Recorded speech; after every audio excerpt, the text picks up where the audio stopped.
Сәлем барша көрермен.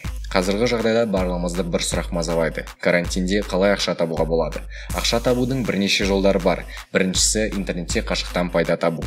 Жоғарғы біліктілікті талап етпейтін желіде күніне орташа 500 теңгеден 2000 теңгеге дейін табыс табуға болады. Біріншісі лайк, комментарий, пікір қалдырып, немесе белгілі бір сервистерде, сайттарда тіркелген үшін ақша алуға болады.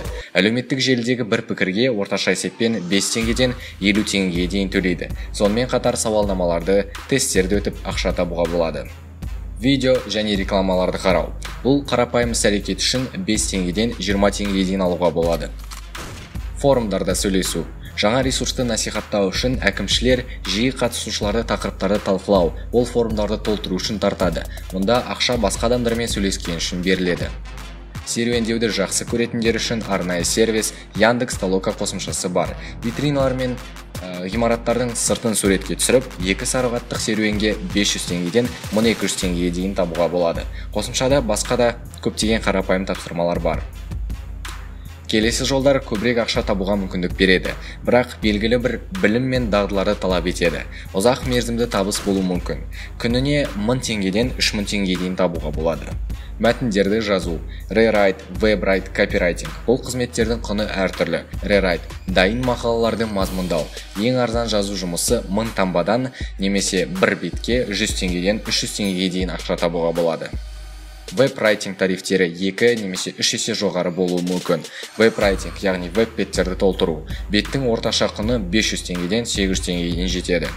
Бизнеске арналған копирайтинг кәсіпқойлары 2000 теңгеден 5000 теңгеге дейін алады. Бұл сегментте бәсекелестік пен сұраныс жоғары. Фриланс, нақты тапсырма нарығы, қызметтерді қайта сату. Бұл орындаушы мен тапсырманы беруші арасындағы делдалдық айырмашылығы бойынша пайда. Мысалы, сайт иесі 150 теңгеге мәтінді толтыруға тапсырыс береді. Жұмыс биржасында 400 теңгеге осы мақаланы арзан жазатын авторды тапсаңыз, онда 350 теңге айырмашылығын өзіңізге қалдыруға болады. Photoshop бағдарламасында суреттерді өңдеу. Өте сұранысқа ие қызмет. Әлеуметтік желілерде көптеген топтарға үнемі сапалы рәсімдеу қажет. Суреттерді өңдеу дағдылары жоқ болса да, бағдарламаны үйренуге YouTube'тағы тегін сабақтар көмектеседі. Дыбыстау, озвучка.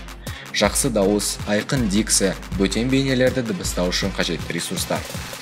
ВКонтакте тобының әкімшісі, Инстаграмдағы аккаунт, Телеграмдағы арна, парақтарды мәтіндермен және визуалдармен толтыру, хабарламаларға жауап беру, түсініктемелермен жұмыс істеу, кейде тіпті тауар сату. Бір аккаунтты жаңарту арқылы айына 30 мыңнан 1 миллионға дейін ақша алуға болады. Тағы да осы тақырыпта видео қаласаңыз, комментарийға плюс белгісін қойып кетіңіз. Назарларыңызға рахмет, келесіде көріскенше. Күндеріңіз сәтті өтсін.